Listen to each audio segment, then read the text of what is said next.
J.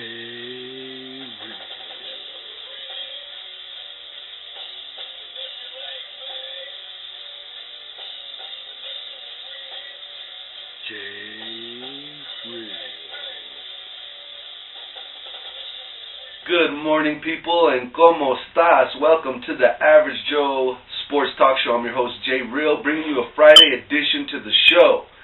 Now, we're going to jump right in and get to a really heartfelt moment that happened last night during the Yankees game. Mariano Rivera played his last game at Yankee Stadium, and what a moment. If you saw it on TV, it was a tearjerker. I mean, he was in the bottom of the ninth, 2 outs, and the coach sends out, or the manager, sends out Derek Jeter and Andy Pettit to pull Mariano Rivera out of the game. They hug. There's a lot of tender moments shared between them, and it was really cool. I mean, you're looking at Mariano Rivera. He's played 19 seasons in Major League Baseball. 19 seasons. Imagine that. That's unheard of. He had 652 career saves, 42 of them being postseason saves. He is the man when it comes to relief pitching, the best, the greatest relief pitcher ever. And now, after the game was over, the manager actually says that Rivera might want to play center field for the rest of the season. Now, they've already lost, or they've already been eliminated from the playoffs. Only the second time in, I believe, like 15, 20 years that the Yankees have not made the postseason. So with these meaningless games left on the line, I wouldn't be surprised if the coach or the manager, allows Rivera to play center field. Now, many have been on talk show radio already today saying that it would be an embarrassment, that it would mess up his legacy if he embarrasses himself. And I say, you know what? To heck with all that. If the man who has earned the right, if he wants to play center field in meaningless games and just give it a shot, have some fun with it, that's what baseball's supposed to be about. Having fun, enjoying a career. This guy has celebrated 19 years of Major League Baseball. Let the guy play center field. Anyway, moving on from that, the Pirates and the Reds go into a series. They've already both clinched playoffs, so it's really kind of meaningless, but these guys have a grudge. They have a heated battle going against each other. We'll have to wait and see how that turns out, who will have the edge in that Cincinnati Reds and Pittsburgh Pirates series. And then finally, as I was saying, the Yankees were eliminated Wednesday to not make the playoffs. Now, what does this mean? Is the manager gonna return? It's hard to say. Is Derek Jeter gonna return?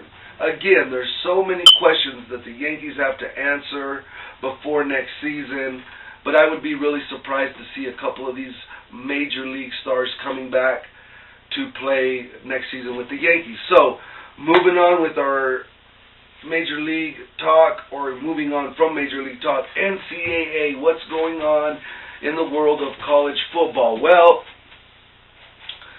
the NCAA themselves are backing off Penn State. This happened early on Friday, or on Tuesday, so we weren't able to touch on that on Tuesday's show, so we are going to do it today. The NCAA has reduced the number of penalties that they have brought down on Penn State. They've also returned some scholarships to the school. What does this mean?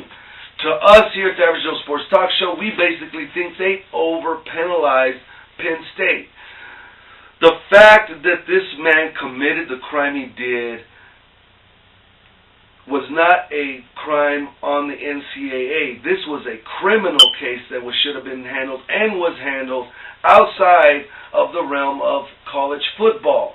Now, should they have penalized the school? Sure. They allowed this guy, a predator, to remain around their campus, giving him offices and opportunity to basically be a predator there at their campus. So, I'm not trying to say for 1 second that the school shouldn't have been penalized, but these were not NCAA violations. So when they came down so harshly on the school, I think they had to look back on it, reflect after everything was said and done, and say, okay, maybe we overacted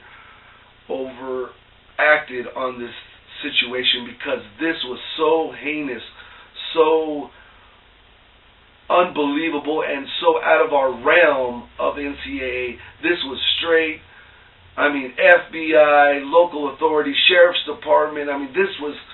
We're talking rapes of children here, abuse of children.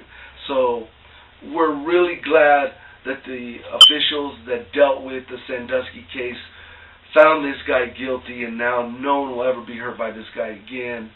But as far as the NCAA, I think they realized they might have went too far with this, penalizing the school specifically, especially a lot of people that aren't even there anymore. The ones that were there during this aren't even at the school, part of the school. So we have no problem with that. We really don't. We're not saying that we think that what happened there isn't disgusting and horrible and tragic and shouldn't have been dealt with. It was.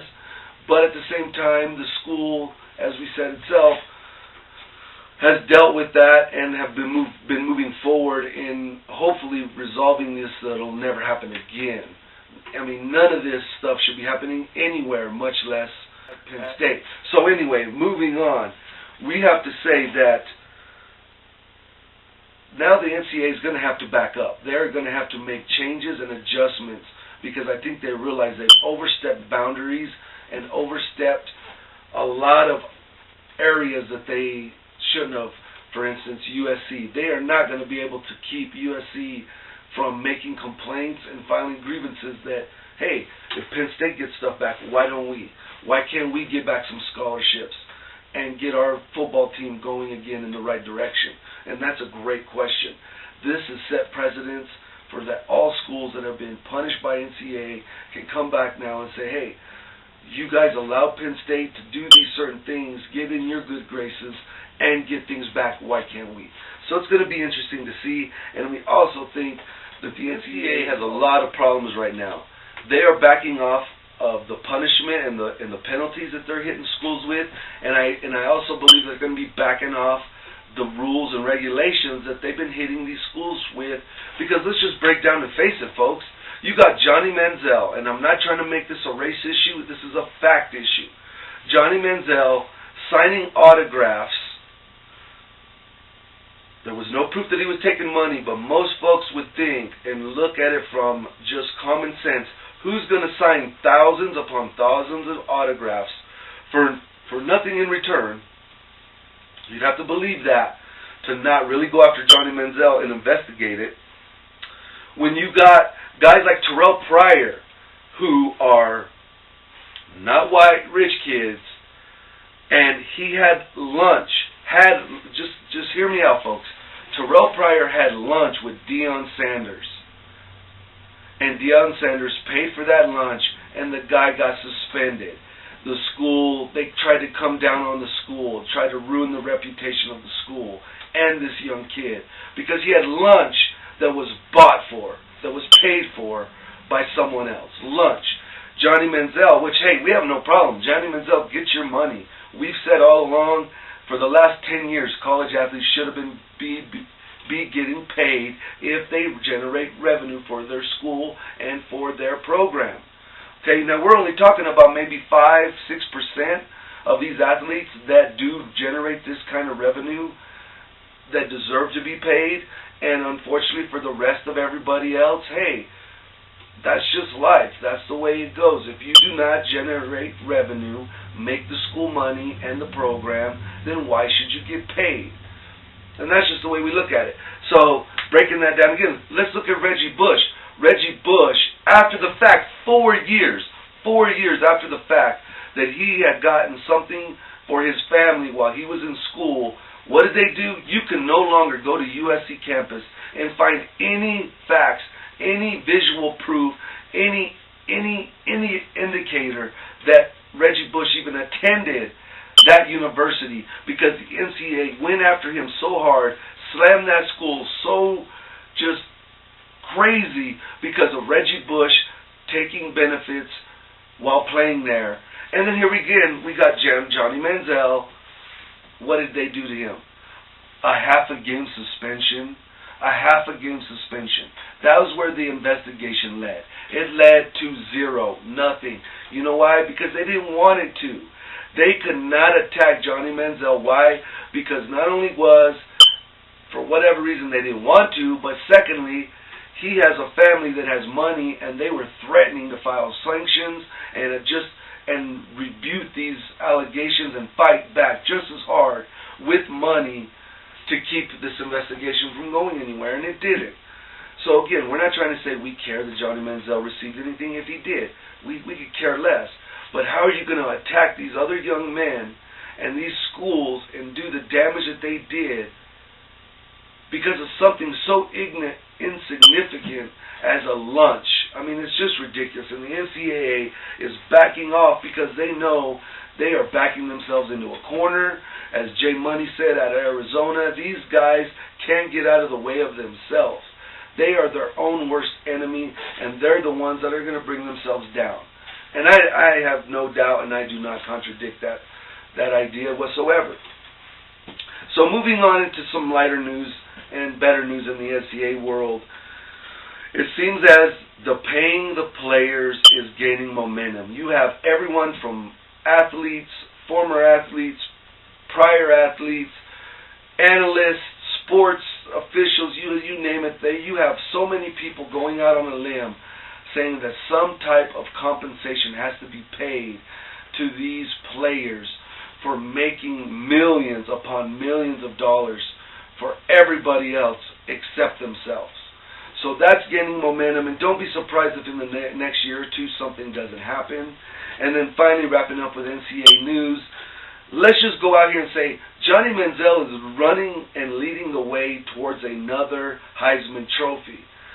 But folks, this is what's so frustrating. How can that be when you got A.J. McCarron, a guy that's won 2 national championships and is going to win a third? I mean, how is this guy not in the top spot, okay, so he's not flashy. So the guy's not out there gambling, throwing money around, drinking, causing big scenes. This guy is your typical star quarterback. This is who you want to push up into the limelight. This is the type of guy you want to be the face of the NCAA world when it comes to football.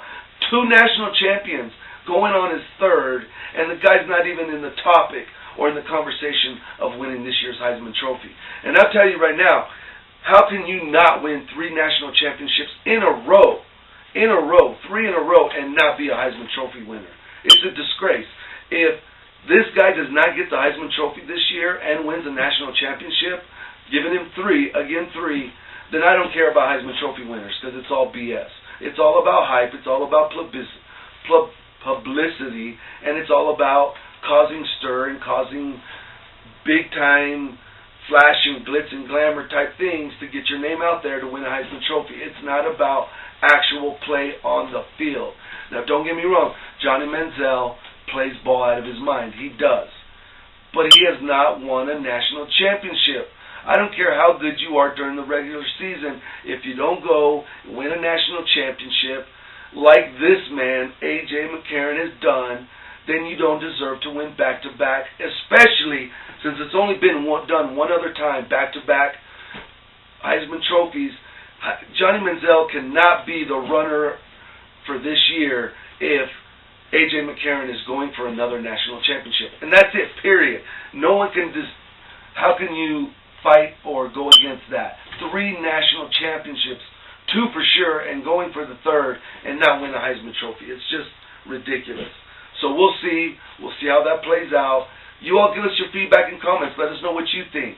Do 2 national championships going for a 3rd mean that this quarterback, A.J. McCarron, deserves a national champion, or a Heisman Trophy? Let us know what you think. Let me know if I'm crazy.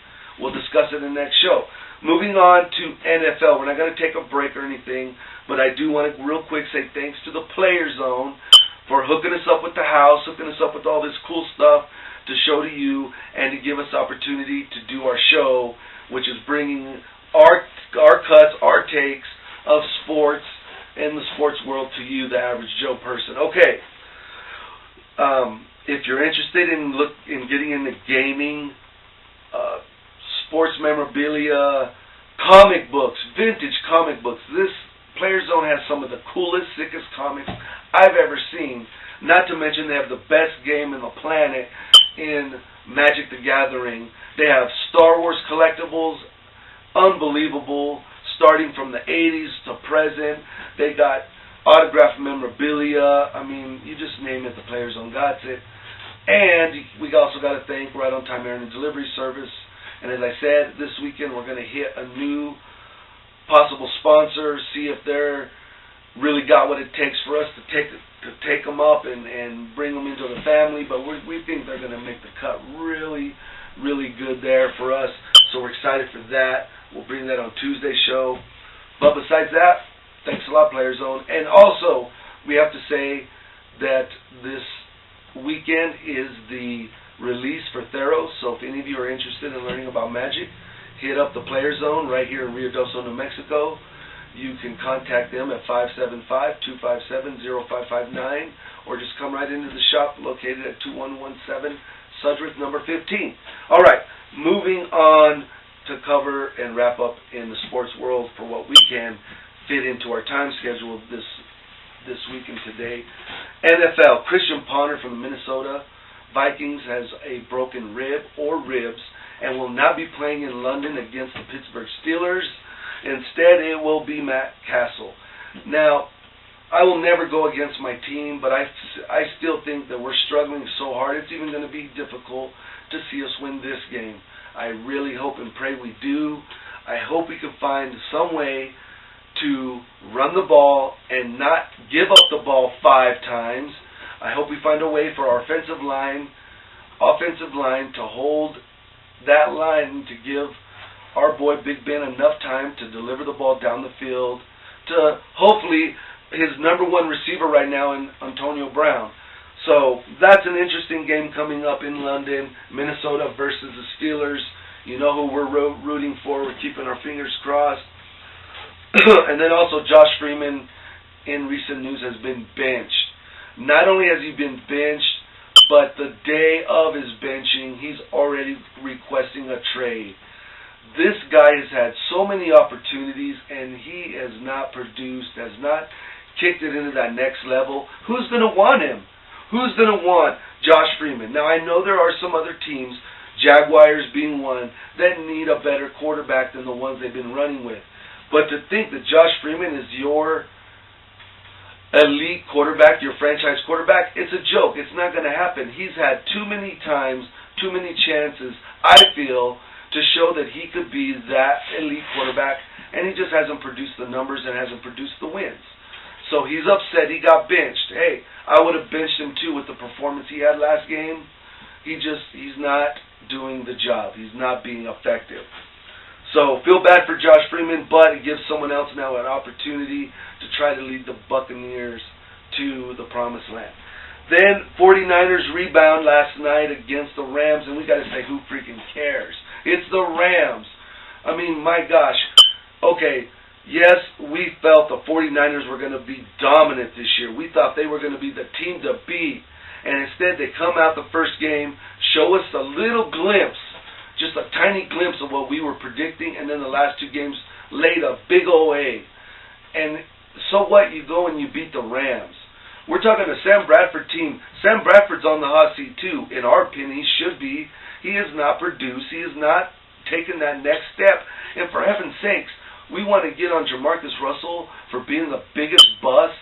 Hey, Jamarcus Russell got paid a lot of money. So did Sam Bradford. Sam Bradford is one of the last few that were in that years before rookie salary caps happened. And he got paid millions upon millions of dollars. And what has he done? He hasn't done anything as well. So we're just going to say we're going to reserve our thoughts on the 49ers. They beat up on the Rams. Big freaking deal. But it has to do with their running game. My gosh, you have Frank Gore. Ride this guy out. Throw the team on his back. Allow him to run for 100-plus yards a game. And when he can't run and punch a hole through the line, that's when you let Colin Kaepernick do what he does. Deliver the ball down the field, short, crisp passes, and if those aren't there, once in a while go down the field. If nothing is available, then he runs, and he runs effectively. This is so simple. I don't understand why coaches make it so difficult. It starts with Frank Gore. Allow him to soften up the defense, take what they give you, and then let Colin Kaepernick do what he does best. It's a simple game plan, but it works, as we saw last night. So we'll have to wait and see. We're going to reserve judgment on them. We still want to see a couple more games before we jump back on the bandwagon of the 49ers. Now, finally, we're just going to wrap up with some darker news in the NFL. There's so much more we could talk about, but again, we can only fit so much in the show. So we're going to wrap up with this. The Hernandez trial has taken a really weird twist. And why? Because one of the prosecution's best defense witnesses is changing his story, and I'm just going to break it down for you real quick.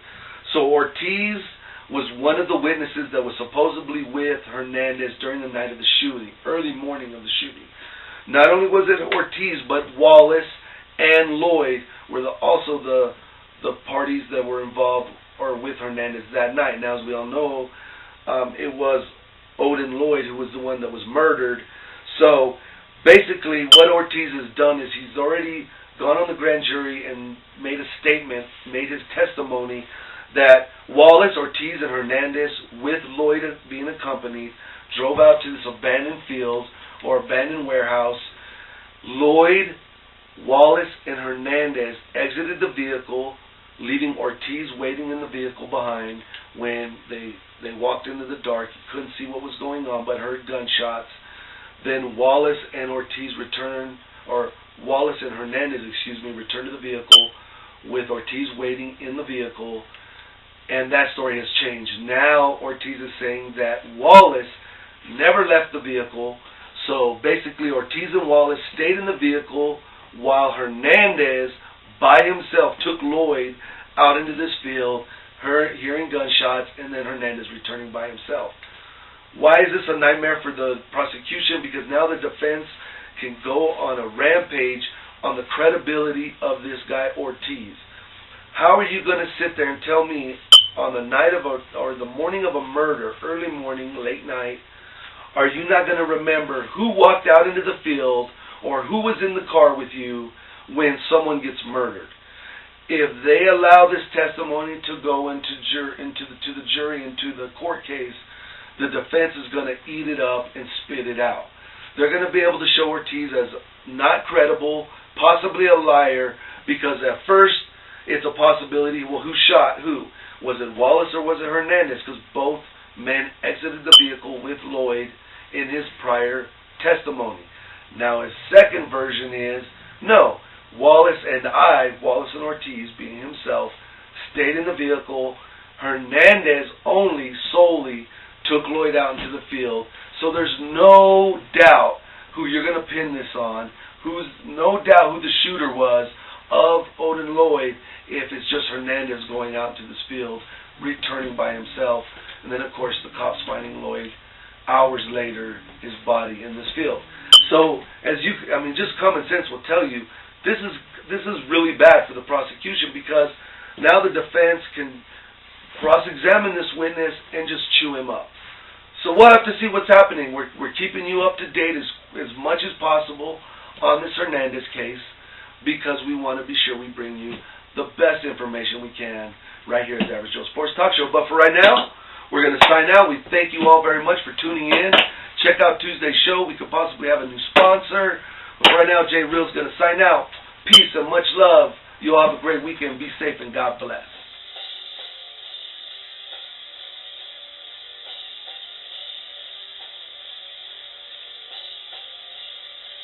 Jay Real.